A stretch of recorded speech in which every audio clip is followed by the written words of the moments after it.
অবস্থা, তাতে করে আমরা বিশ্বাস করি এখানে অতি দ্রুত একটি গ্রহণযোগ্য নির্বাচনের মধ্যে এই সমস্যাগুলো একই সঙ্গে চলমান যে সংস্কার কমিশনগুলো করা হয়েছে, উদ্যোগ নেওয়া হয়েছে সরকারের পক্ষ থেকে, আপনারা জানেন যে আমরা সেগুলোতে সম্পূর্ণভাবে সহযোগিতা করছি।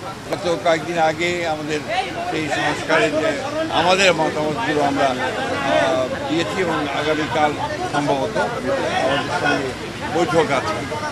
আমরা খুব স্পষ্ট করে বলেছি যে যে বিষয়গুলোতে ঐক্যমত্য হবে সব দলগুলো, সমস্ত দলগুলো, সেগুলো নিয়ে আমরা একটা চার্টার করতে রাজি আছি আপনারা, এবং তারপরে সেটার উপর ভিত্তি করে আমরা বাকি নির্বাচনের দিকে চলে যেতে পারি এবং বাকি সংস্কার যেগুলো আমরা একমত হব সেটা আমরা অবশ্যই আমাদের রাজনৈতিক দলগুলো যা নির্বাচিত হয়ে আসবেন তারা সেগুলোকে বাস্তবায়িত করার ব্যবস্থা নেবে। যে আমরা ডিসেম্বর কাট আউট টাইম, ডিসেম্বরের মধ্যে নির্বাচন যদি না হয় তাহলে দেশে যে রাজনৈতিক পরিস্থিতি, অর্থনৈতিক পরিস্থিতি এবং সামাজিক পরিস্থিতি সেটা আরও খারাপের দিকে যাবে, সেটা তখন নিয়ন্ত্রণ করা বেশ কঠিন হবে।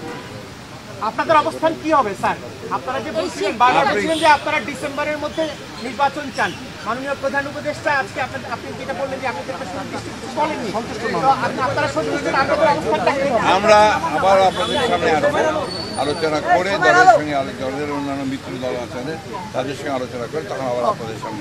স্যার এর আগে আপনারা ফেব্রুয়ারি 10 তারিখে এসেছিলেন, তখন বলেছিলেন আপনি বের হয়ে যে ডিসেম্বর নাগাদ নির্বাচন হতে পারে। আজকে প্রায় 2 মাস পরে এসে বললেন ডিসেম্বর থেকে জানুয়ারি।